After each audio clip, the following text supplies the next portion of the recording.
বিশেষ করে মুসলিম ভাইদের বলবো, আপনারা ভোটের নেশায় পড়ে, রাজনৈতিক নেতাদের নেশায় পড়ে আপনারা বিবেককে হারাবেন না। মানুষ খুন করা যে কত বড় অপরাধ, মানুষ হত্যা করা কত যে বড় অপরাধ, মানুষের রক্তপাত করা কত বড় অন্যায়। ইসলামের দৃষ্টিকোণ দিয়ে বিচার করলে যে কোনো মানুষ খুন করা যাবে না। যারা খুন করবে জান্নাতে তারা যেতে পারবে না, জান্নাতে দরজা পরিষ্কার লেখা থাকবে, খুনি কোনোদিন জান্নাতে প্রবেশ করতে পারে না। আমরা প্রত্যেকেই জানি আমরা ভারতবর্ষের নাগরিক। ভারতবর্ষের একটা ধর্মনিরপেক্ষ দেশ। এই দেশে ভোট দেওয়ার মৌলিক অধিকার প্রত্যেক মানুষের রয়েছে। কিন্তু একটা জিনিস ভাবতে হবে যে আল্লাহ সুবহানাহু ওয়া তাআলা তিনি আমাদের সৃষ্টি করেছেন, যেমন মহান স্রষ্টা তিনি আমাদের সৃষ্টি করেছেন, তার হুকুম মোতাবেক প্রতিটি কাজ আমাদের করা দরকার।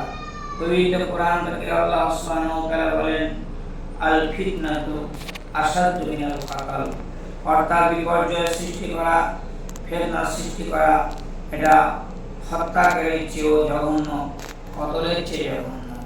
আর এই সামনে ইলেকশন আসছে, যার যেটা খুশি ভোট দেবে, গণতান্ত্রিক অধিকার রয়েছে, প্রত্যেক মানুষ তার ভোটাধিকার সে প্রয়োগ করবে।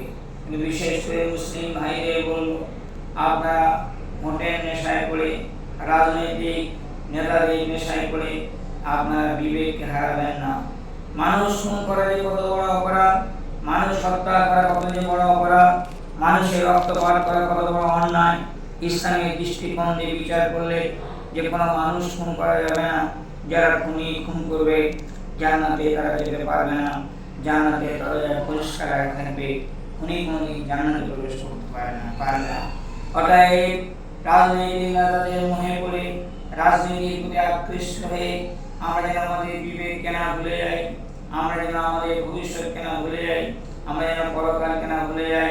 অতএব প্রত্যেকটি মানুষের ভোট দেওয়ার নৈতিক অধিকার রয়েছে।